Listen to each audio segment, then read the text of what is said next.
안녕하세요. 아버님의 무리한 요구로 남편과 이혼까지 하게 된 30대 여성입니다. 남편은 저에게 잔인하다 너무하다 했지만 저도 어쩔 도리가 없었어요. 중간에서 남편이 자기 역할이라도 똑바로 해줬다면 이혼까지는 안 했을지도 모르겠지만 어쨌든 이제 다 지나간 이야기고, 그럼에도 불구하고 제가 이렇게 이야기를 하는 건 드라마 같은 일이 누구에게나 일어날 수 있다는 걸 말하고 싶어서예요. 남편하고는 대학교에서 만났어요. 도서관에서 혼자 공부하고 있는 남편이 마음에 들어 제가 먼저 다가갔죠. 어디서 그런 용기가 났던 건지는 모르겠지만 성큼성큼 다가가 여자친구는 있냐? 없으면 전화번호 좀 달라 그랬어요. 그랬더니 남편이 대수롭지 않다는 듯 연락처를 주대요. 그리고 나중에서야 알게 된 게 당시 남편은 꽤나 인기가 좋았답니다.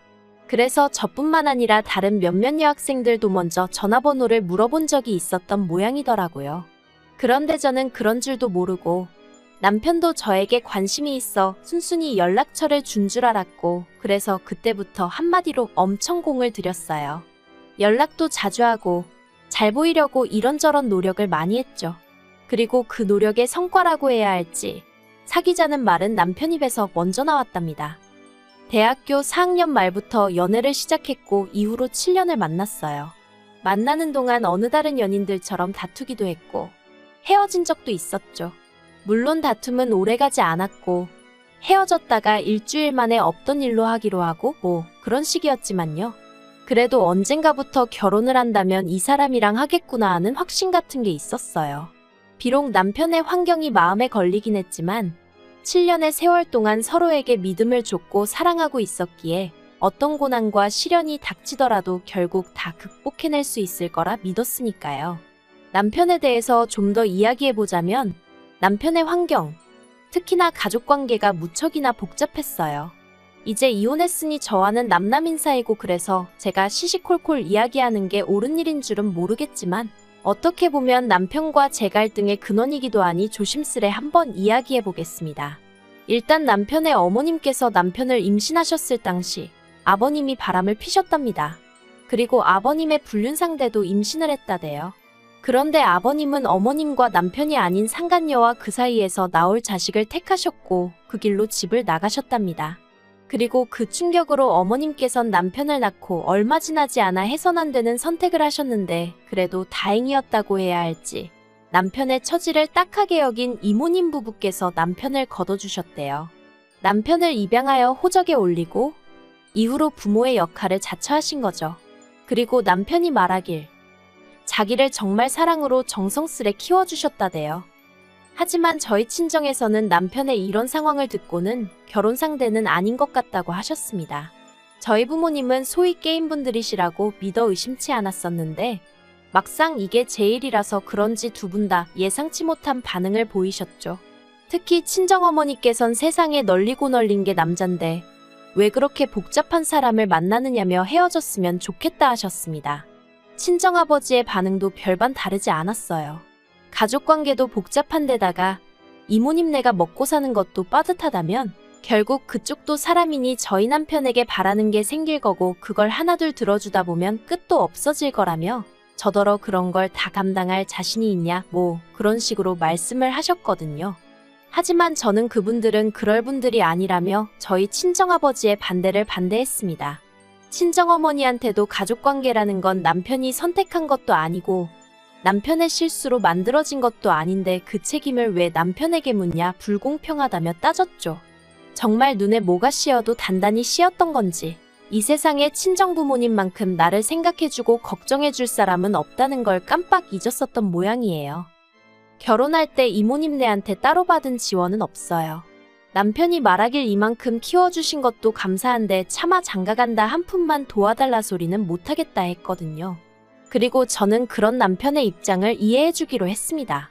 솔직히 경제적인 부분은 제가 어느 정도는 메워줄 수 있는 능력이 있었으니까요.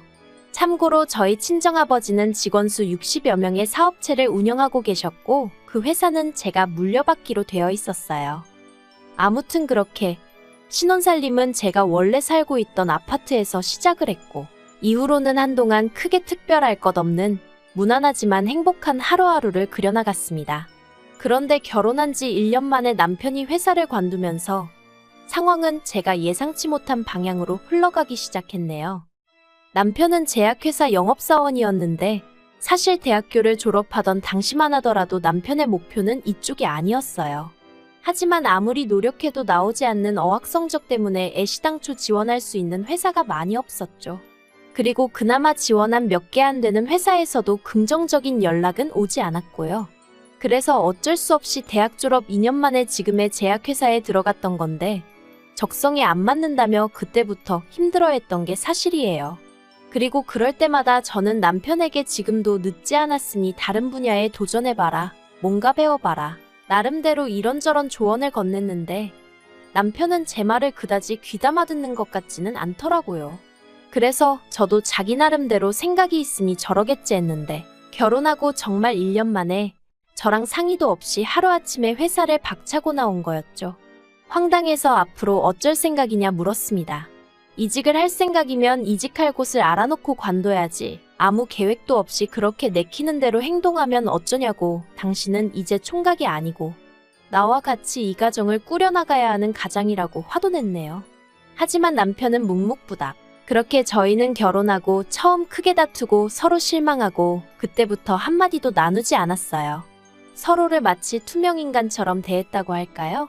처음엔 솔직히 너무 불편하고 그냥 져줄까 싶기도 했는데 아무리 따져봐도 남편이 경솔했단 생각밖에 들지 않아 도저히 져줄 수는 없겠더라고요.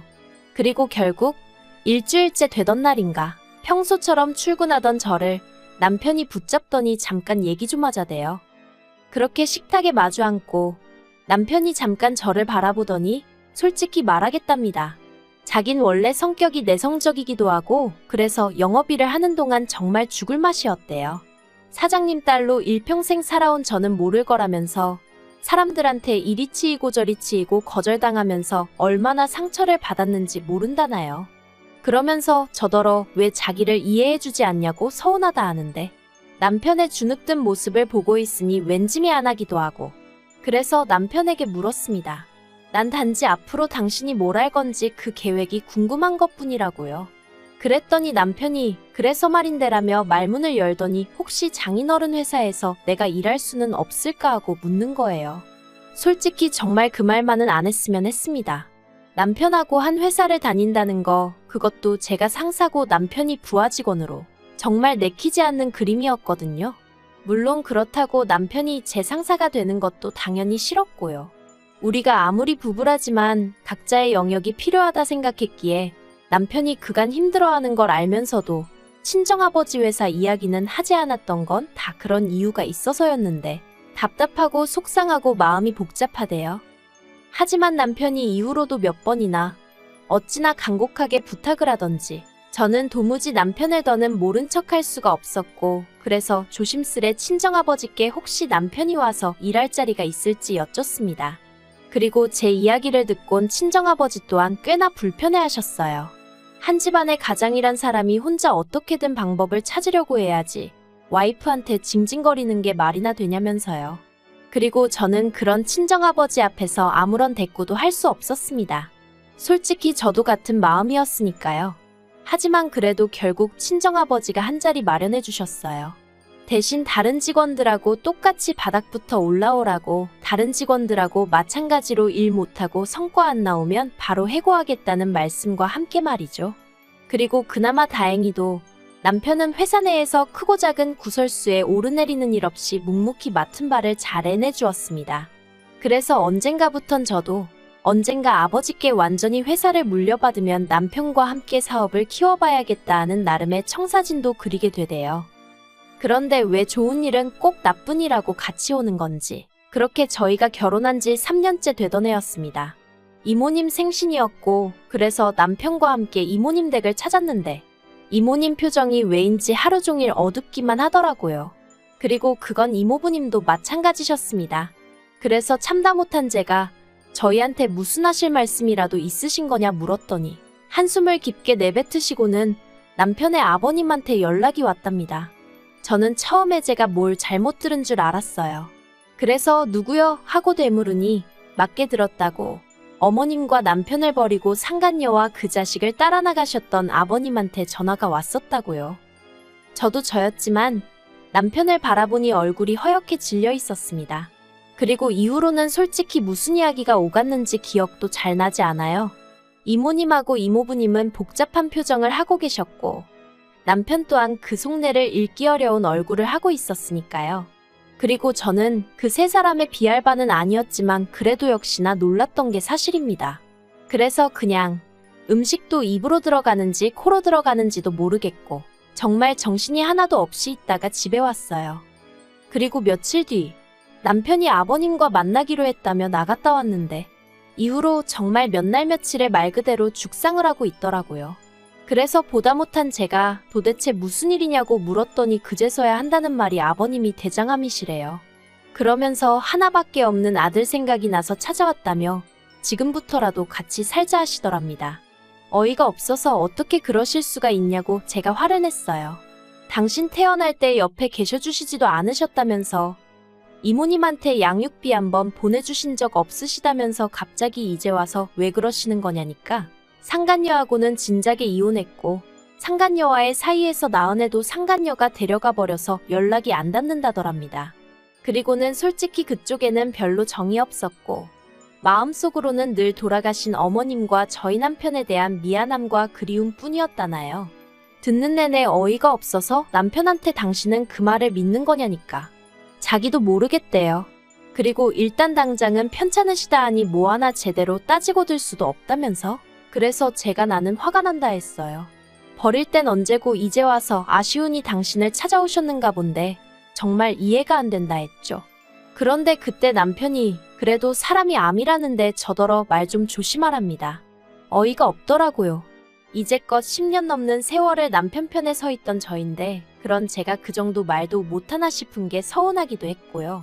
그래서 알겠다고 당신 알아서 마음대로 하라고 했어요. 하지만 행여나 여기서 모시고 살 생각은 꿈도 꾸지 말라 했습니다. 당신한테는 어떨지 몰라도 나한테는 생판남이나 마찬가지인 만큼 같이는 못 산다 했죠.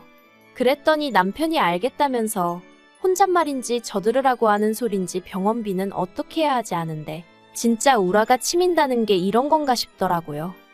그런데 얼마 후 저는 더욱 황당한 소식을 접하게 되었습니다. 저희 회사에는 임직원들을 위한 대출 제도가 있어요. 회사 복지 차원에서 1억까지 저금리로 대출해 주는데 보통 주택을 사거나 할 때 많이들 쓰더라고요.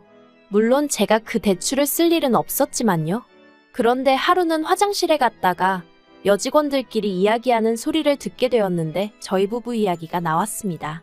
저희 남편이 사내 대출 신청을 했던데 이상하지 않냐면서 장인하고 와이프가 운영하는 회사에서 사내 대출이라니 웃기네 어쩌네. 그래서 제가 문을 열고 나가 방금 한 이야기가 뭐냐고 물으니 여직원들이 잠시 당황한 듯 하다가 아무것도 모르셨냐 묻더니 구구절절 설명을 해주더라고요. 남편과 같이 퇴근을 했지만 집에 오는 내내 저는 한마디도 하지 않았습니다. 머릿속을 정리할 시간이 필요했거든요. 그리고 남편도 지가 구린 짓을 해서 그런가 제 눈치를 살살 보는 것 같았습니다만 제 알바는 아니었죠. 아무튼 집에 도착하자마자 남편에게 대출 신청은 왜 했냐 물었습니다. 그러자 남편이 얼굴이 허옇게 질려서는 이내 난감한 표정을 짓고는 한다는 말이 그러면 뭐 죽어가는 아버지를 모른 채 하라는 거냐며 난데없이 저한테 화를 내는 거예요. 참나 황당해서 그럴 거면 당신 능력으로 도와드리라 했습니다. 왜 사람들 입방아에 오르내리게 사내 대출을 끌어다 쓸 생각을 하냐고 당신 와이프랑 장인어른 입장이란 건 생각도 안 하냐 했죠. 그랬더니 저더러 정말 못됐다면서 지금도 오로지 생각하는 건 자기 자신하고 장인어른뿐이고 남편이나 편찮으신 아버님은 안중에도 없다는데 아니 언제부터 자기가 아버님하고 그렇게 애틋한 사이였다고 저러나 싶은 게 황당해서 말이 안 나오더라니까요. 그런데 남편은 작정이라도 한 듯이 쉬지 않고 말을 이어갔습니다. 왜 이모님 이모부님한테는 부탁하지 않아도 척척 잘만 해드리면서 아버님한테는 그렇게 냉정하냐는 거예요. 저는 저 사람이 미쳤나 싶었어요. 이모님하고 이모부님이 자기를 얼마나 애써 키워주셨는지 자기가 나한테 얘기해놓고 아버님이 자기 버리고 갔단 얘기도 자기가 나한테 해놓고 이제 와서 왜 나한테 이모님네한테만 잘하냐고 따지는 게 말이 되나 싶어서요. 그래서 제가 남편더러 도대체 하고 싶은 말이 뭐냐니까 바라는 거 없답니다. 그냥 해달라는 1억만 좀 해줬으면 좋겠대요. 그걸로 치료받고 어디 방 한 칸이라도 마련해서 사시게 해드리고 싶답니다. 그러면서 그 돈을 저한테 해달라는데 제가 너무너무 속 터져서 당신 정말 제정신이냐니까. 그래도 자기한텐 하나뿐인 아버지인데 모른 척은 못하겠답니다. 마음 같아선 모시고 오고 싶지만 그건 제가 죽었다 깨어나도 안 된다 하니 어쩌겠냐면서 저더러 저도 좀 양보를 하고 남의 입장도 생각 좀 해버릇하라나요. 저는 도무지 끓어오르는 화를 주체할 수가 없었고 그래서 남편더러 아버님인지 나인지 둘 중 한 사람만 선택하라 했어요. 그랬더니 남편이 갑자기 그건 또 무슨 소리냐면서 짜증을 내길래 나는 도저히 당신이 이해가 안 된다 했죠. 그리고 말이 나왔으니 말이지만 솔직히 처자식 버리고 도망갔던 사람이 내 아버님이라는 것도 너무 싫다 어디 가서 말도 못하겠다 했어요.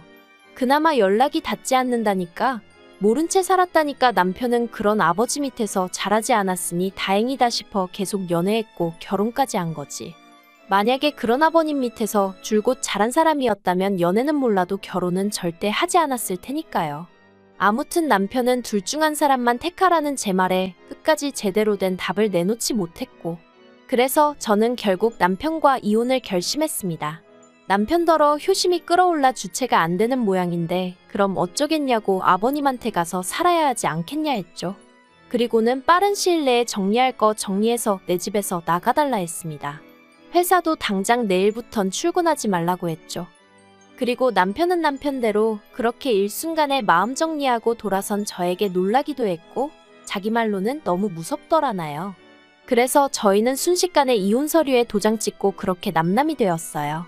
10년 세월이 무색하리만큼 정말 모든 게 빠르게 진행되었죠.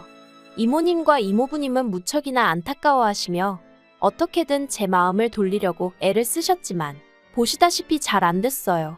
남편이 더 이상 이모님 내외의 말을 귀담아 듣지 않고 오로지 아버님 한 분만 바라봤으니까요.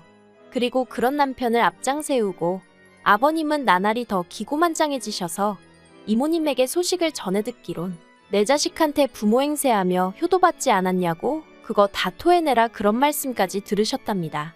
정말 아무리 남편을 세상에 있게 해주신 분이라지만 인간 말종이 따로 없다 싶었다니까요. 그런데 왜 모두가 보는 걸 남편만 못 보고 저렇게 돼버린 건지 그래도 함께한 세월이 있어서 그런가 그런 남편을 생각하면 마음이 좋진 않아요. 그래도 어쩌겠어요. 이제 다 끝난 사이인걸. 그저 아버님한테 너무 뜯기지만 않으면 다행이겠다 싶네요.